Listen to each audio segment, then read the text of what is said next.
జై శ్రీమన్నారాయణ. ప్రియ భగవద్బంధువులారా, ధనుర్మాసంలో భాగంగా ఈరోజు 28వ రోజు 28వ పాసురం విన్నపం చేయడం జరుగుతుంది.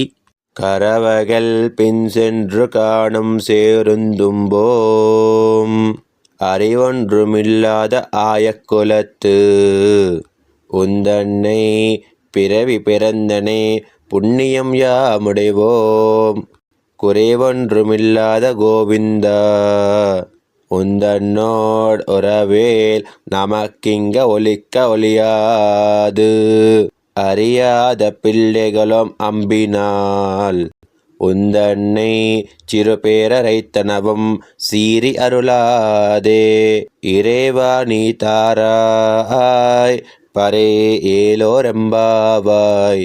ஆண்டாள் திவ்ய திருவடிகளே சரண்.